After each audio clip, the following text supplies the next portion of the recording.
हम यूरिया और डीएपी इस्तेमाल कर रहे हैं अपने खेतों में, उसका और जो आपने लास्ट में कॉन्शियसनेस की बात की कि जो खुशी है या हैप्पीनेस है या जो भी बेहतरीन चीज़ें हैं वो हमारे अंदर छिपी हुई हैं, बस उनको पहचानने की, जानने की ज़रूरत है।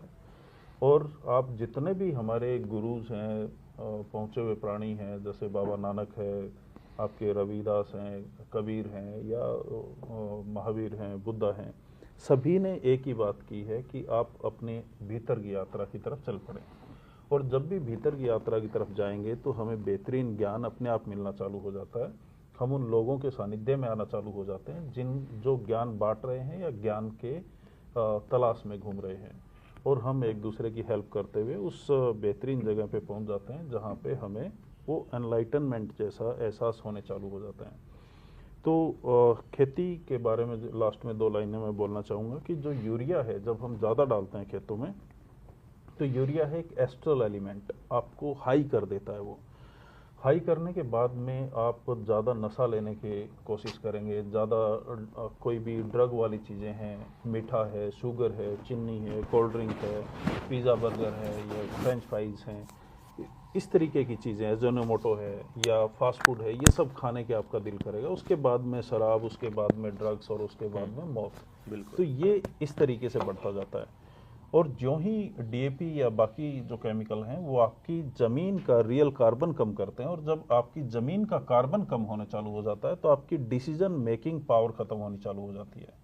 और वो डिसीजन मेकिंग पावर ख़त्म होते होते वो इस हद तक आ जाती है कि कोई कंपनी आएगी, आपको एडवर्टीजमेंट दिखाएगी कि आपको ये फलाना फ़ोन खरीदना है, और आप उसको खरीदने के लिए किडनी बेचने के लिए भी तैयार हो जाएंगे, क्योंकि आप अपनी डिसीजन नहीं ले पा रहे हैं। क्या ये फ़ोन मुझे सच में चाहिए, इसकी ज़रूरत है या नहीं है, या किसी ने मुझे बोल दिया इसलिए मैं खरीदने के लिए तैयार हूँ।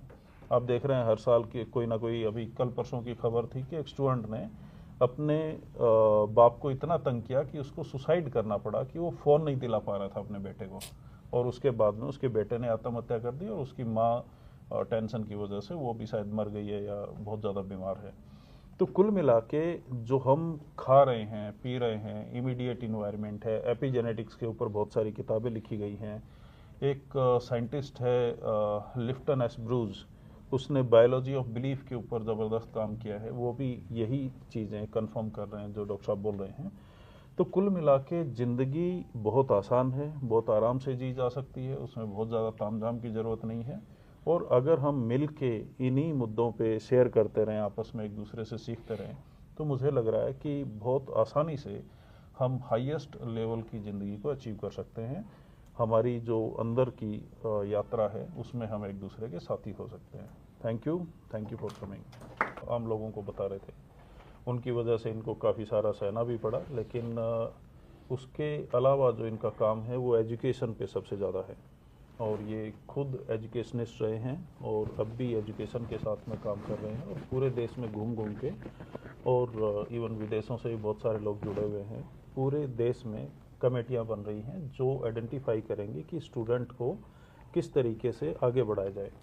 सुबह मास्टर डिग्री की क्लास में मैं डिस्कस कर रहा था कि क्या आपने जो 15 साल स्कूल में बिताए हैं उससे आपको कुछ फ़ायदा हुआ है।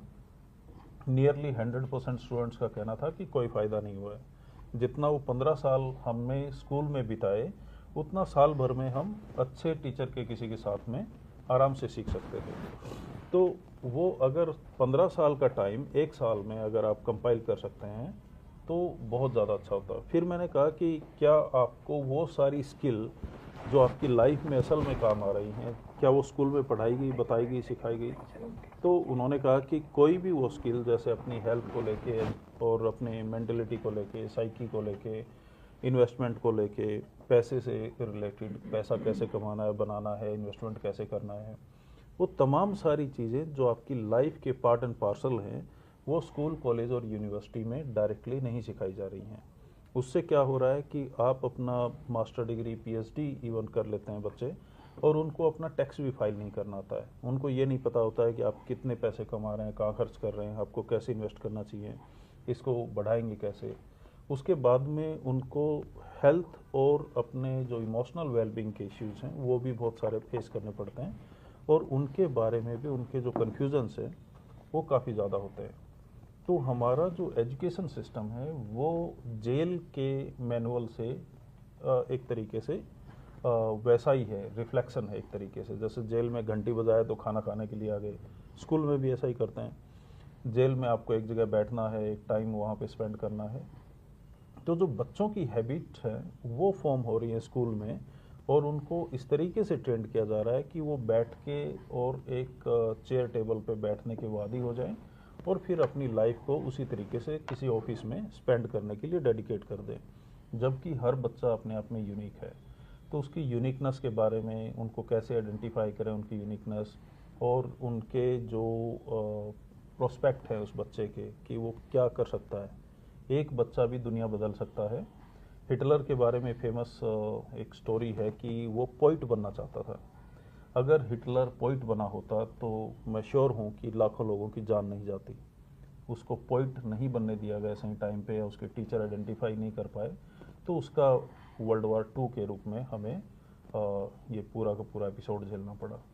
तो हमें ये जानना होगा कि हम स्टूडेंट को किस तरीके से सेव कर रहे हैं और क्या हमारे पास उसकी पॉसिबिलिटीज़ है। तो डॉक्टर साहब, ओवर टू यू।